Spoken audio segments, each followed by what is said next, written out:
ఒక్కసారి ఊహించండి, మీరు ఒక పురాతన ఆలయంలోకి అడుగుపెట్టారు. చుట్టూ నిశ్శబ్దం.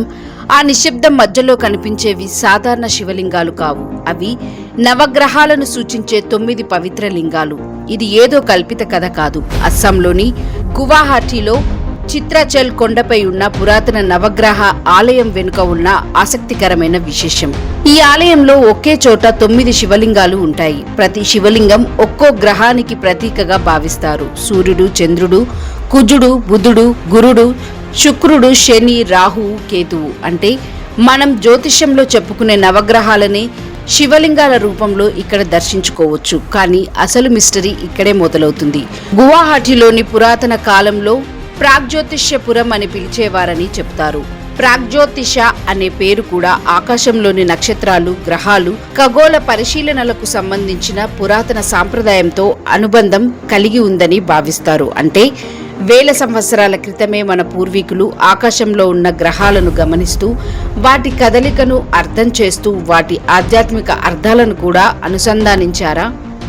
ఈ ఆలయంలోకి వెళ్ళినప్పుడు కలిగే అనుభూతి కూడా ప్రత్యేకమే. ఒకవైపు 9 గ్రహాలకు ప్రతీకలుగా భావించే శివలింగాలు, మరోవైపు వాటిని చుట్టుముట్టిన పురాతన ఆలయ వాతావరణం. ఇవన్నీ కలిసినప్పుడు మనం కేవలం ఒక ఆలయంలో ఉన్నామా, లేక మన పూర్వీకుల ఖగోళ ఆలోచనల మధ్య నిలబడ్డామా అనే అనుభూతి కలుగుతుంది. అయితే దీనిని కేవలం మిస్టరీగా చూడాలా, లేదా మన పూర్వీకుల విశ్వదృష్టిలో దాగి ఉన్న ఒక గొప్ప ఆలోచనగా అర్థం చేసుకోవాలా? ఎందుకంటే మన ప్రాచీన సాంప్రదాయాల్లో విశ్వం వేరు, మనిషి వేరు అనే భావన కంటే ఈ రెండింటికి ఒక లోతైన సంబంధం ఉందనే ఆలోచన కనిపిస్తుంది.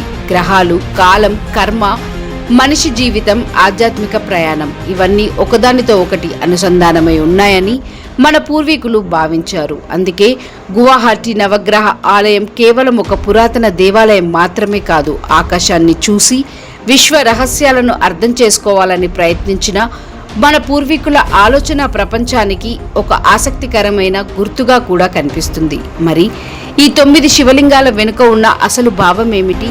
మన జీవితంపై నవగ్రహాల ప్రభావం గురించి ప్రాచీన భారతీయ సంప్రదాయం ఏం చెప్తుంది? అది తెలుసుకోవాలంటే మన ప్రయాణం ఇక్కడితో ఆగదు. ఇలాంటి పురాతన రహస్యాలు, మిస్టరీలు, మన పూర్వీకుల అద్భుతమైన జ్ఞానం కోసం ఎన్నో మిస్టరీ ఛానళ్లు ఫాలో అవ్వండి.